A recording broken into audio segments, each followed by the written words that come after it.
of their strength. If I didn't terminate the Barack Hussein Obama Iran nuclear deal, they would have had don't forget, that was a path to a nuclear weapon. Remember this. He chose Iran over Israel, pure and simple.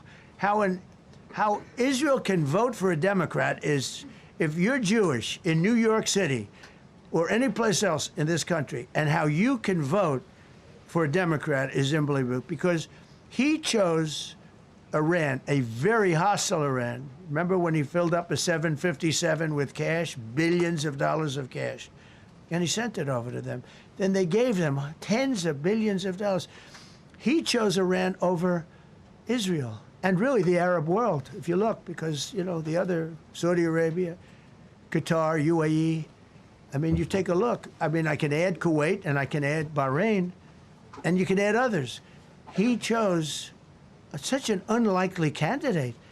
Nobody could believe it. Frankly, if you're going to choose between Iraq and Iran, he should have befriended Iraq. He went in the exact opposite direction of all thinking, and he made a terrible mistake.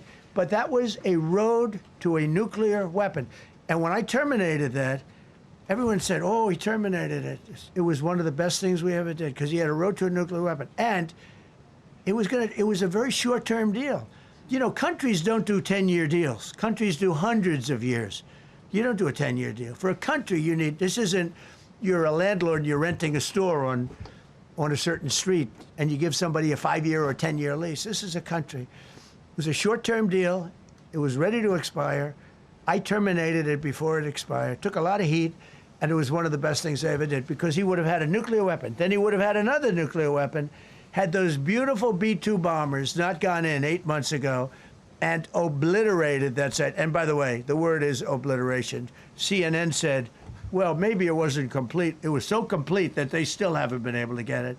It was obliteration. But if we didn't hit them, that was a courageous decision, too, because we had all those planes flying in at night with very little cover, unbelievable stealth planes, and they were able to do their job. If we didn't do that, Iran would have had a nuclear weapon at a high level, either one of those two. Exactly, President Trump. You know, Obama's Iran deal was a total disaster and straight up betrayal. He handed them pallets of cash, billions in sanction relief, and a clear path to a nuclear bomb, all while throwing Israel and our real allies under the bus. You know, thank God you ripped that terrible deal up. You know, America first means never choosing our enemies over our friends again. Spot on, sir, spot on.